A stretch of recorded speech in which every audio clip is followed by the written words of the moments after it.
दोस्तों जैसा कि आप और हम सब जानते हैं, सन 2023 शुरू हो चुका है और 2023 से शुरू होते से ही तुर्की के बारे में न्यूज में अफरा तफरी मच चुकी है।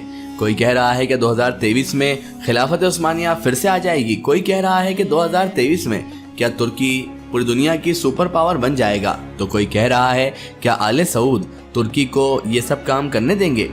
लेकिन दोस्तों इसी के बीच हमारे पास एक न्यूज ऐसी आई है जो है तो कुछ दिन पुरानी लेकिन बहुत ही इंटरेस्टिंग है। तुर्की नए समुद्री रास्ते को तोड़ने का काम शुरू कर चुका है और इससे तुर्की को अच्छी खासी आमदनी भी होगी, उसकी जीडीपी पर भी असर पड़ेगा और तुर्की देश तरक्की की राह पर गामजन भी होगा। दोस्तों यही न्यूज लेकर आए हैं हम आपके लिए, तो मेरी आपसे बस इतनी सी मौदबाना गुजारिश है कि इस वीडियो को आप आखिर तक जरूर देखिएगा और कमेंट में हमें फीडबैक में अपनी राय जरूर दीजिएगा। तो चलिए अब बिना वक्त जाया किए शुरू करते हैं हमारी आज की वीडियो। दोस्तों अपने बारबोरस का तोड़ इस्तांबुल कैनल, ये कैनाल जो कि दोस्तों तुर्की की तकदीर बदलने वाली है और दोस्तों यही कैनाल इस्तांबुल तुर्की को एक बहुत बड़ी ताकतवर पावर भी दे देगी। दोस्तों वैसे ये इस्तांबुल कैनल कब तक मुकम्मल हो जाएगी और इस पर कितने अरब डॉलर की लागत आएगी और इस नए प्लान से तुर्की को आखिर क्या फायदा होगा, तुर्की कितनी कमाई कर पाएगा हर साल। और इस वक्त दोस्तों रजब तैयब अर्दगान के इस नए मंसूबे, इस नए प्लान से तुर्की की ही अपोजिट पार्टी क्यों अर्दगान साहब के खिलाफ मैदान में निकलकर आ गई है, खुलेआम विरोध कर रही है। तो दोस्तों जरा चिंता करने की बात नहीं है क्योंकि ये सारी इन्फॉर्मेशन आज इस वीडियो में हम आपको देंगे। दोस्तों ये है तुर्की की नई बास्फोरस और यही वो रास्ता है जो एशिया को यूरोप से अलग करता है। अब इस नई बास्फोरस के दरमियान दोनों तरफ ही तुर्की का एक बहुत ही खूबसूरत इस्तांबुल शहर भी है। दोस्तों इस शहर की सबसे बड़ी खास बात यह है कि ये इस्तांबुल शहर आधा तो एशिया में है और ये आधा हिस्सा यूरोप में जाकर मिलता है। और दोस्तों तुर्की ही दुनिया का एकमात्र ऐसा देश है जो एशिया में भी है और यूरोप में भी।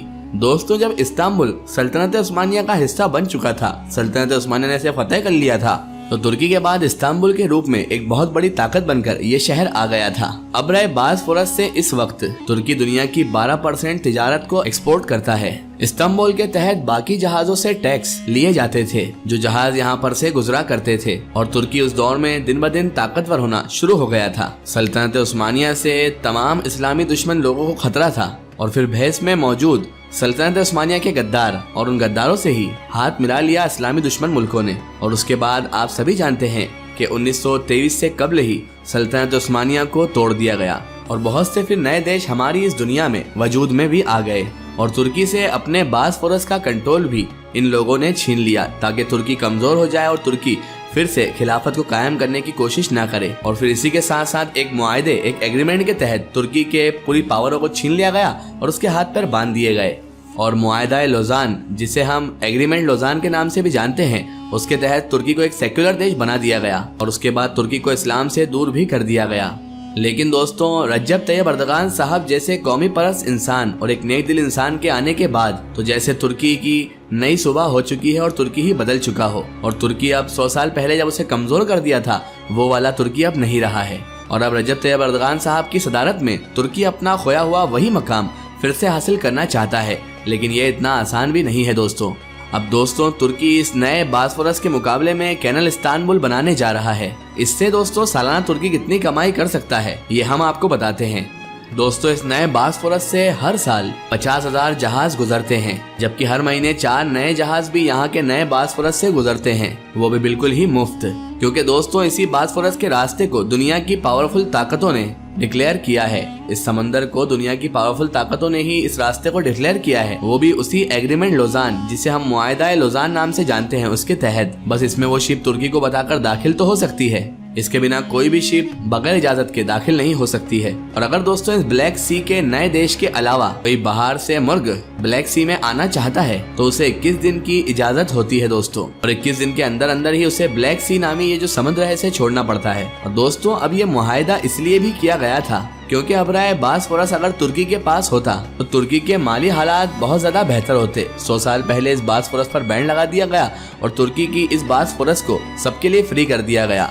इसका कोई टैक्स तुर्की नहीं वसूल कर सकता है, जिसकी वजह से तुर्की दिन ब दिन कमजोर होता गया। लेकिन दोस्तों अब इस्तांबुल कैनाल नाम से जो प्रोजेक्ट तुर्की ने शुरू किया है इसका काम भी शुरू हो चुका है और इससे तुर्की के हालात बहुत बेहतर से बेहतर भी होते जाएंगे। और दोस्तों इस नए मंसूबे से लाखों लोगों को रोजगार तो मिलेगा ही, और यही नया मंसूबा तुर्की की तारीख का सबसे बड़ा माशी मंसूबा होने वाला है। दोस्तों इस नए मंसूबे पर तुर्की ने काम करना तो शुरू कर ही दिया है, लेकिन तुर्की का ये जो मंसूबा है ये 2026 में जाकर ही खत्म होगा। यानी कि दोस्तों ये तकरीबन 3-4 साल का प्रोजेक्ट है, और इसमें दोस्तों तुर्की को 15 अरब डॉलर की लागत भी लगेगी। और ये जो कैनल बनाई जा रही है इसका रास्ता 45 किलोमीटर लंबा होगा, और इस नए मंसूबे से अब्राए बास्फोरस के ट्रैफिक की प्रॉब्लम भी सॉल्व होगी, और उसमें ट्रैफिक में से आधे ट्रैफिक को इसमें मिलाया भी जाएगा।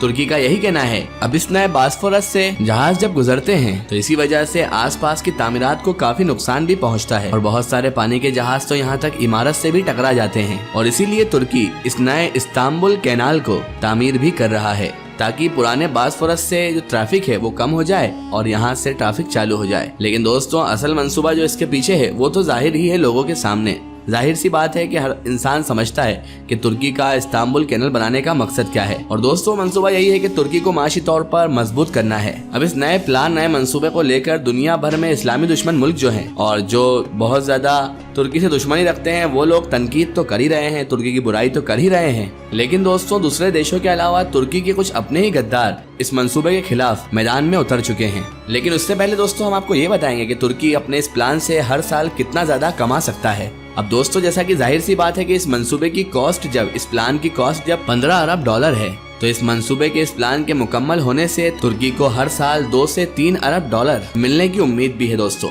जबकि इस नए मंसूबे के आसपास रियल एस्टेट की भी हर साल 3 अरब डॉलर की कमाई तो होगी ही, जैसा कि नए रेजिमेंट, अपार्टमेंट, टूरिज्म पॉइंट वगैरह भी वहां पर तामीर किए जाएंगे, जिससे इनकम होना तो लाजमी सी बात है। जबकि सिर्फ एक प्लान से कुछ किए बिना ही तुर्की हर साल 6 अरब डॉलर की इनकम तो कर ही लेगा। लेकिन दोस्तों इसी प्लान के खिलाफ, तुर्की को मजबूत करने वाले प्लान के खिलाफ तुर्की के कुछ अपने ही लोग उसके खिलाफ निकल कर आ गए हैं सामने। जैसा कि सी-पैट के खिलाफ विदेशी ताकतें भी अब इस्तांबुल के खिलाफ तुर्की की आवाम को खिलाफ करने में लगी हुई है। और ये भी कहा जा रहा है कि इस नए मंसूबे से तुर्की में सल्तनत उस्मानिया के 200 सालों तक इस दुनिया की सुपर पावर रही है, और सल्तनत उस्मानिया से टकराने का कोई सोचता भी नहीं था। अब तुर्की जब अपना वो खोया हुआ मुकाम दोबारा से हासिल करना चाहता है, तो रजब तैयब अर्दगान साहब की पार्टी इस पार्टी के 19 साल रोल के दौरान तुर्की में बहुत ज्यादा तरक्की होने के बाद कंस्ट्रक्शन के काम में बहुत ज्यादा इजाफा भी हुआ है। लेकिन इन लोगों को ये बात हजम नहीं हो रही है और ये चाहते हैं कि तुर्की तरक्की ना करे। लेकिन अभी कुछ साल से ही बहरूनी इन्वेस्टर की तुर्की में मुदाखलत होने के बाद कुछ जज्बात भी तब्दील हो गए हैं दोस्तों, और तुर्की की जो लीरा है यानी करेंसी है वो डॉलर के मुकाबले में बहुत ज्यादा गिर गई है, जिसका ये खिलाफ लोग फायदा भी उठा रहे हैं। और इसी यानी तुर्की मुल्क में ही बहुत तेजी के साथ महंगाई भी बहुत ज्यादा बढ़ गई है। लिहाजा अब तुर्की की जो अपोजिशन पार्टी है दोस्तों, इन तमाम बातों को लेकर तैयब अर्दगान साहब की बहुत ज्यादा मुखालिफत कर रही है।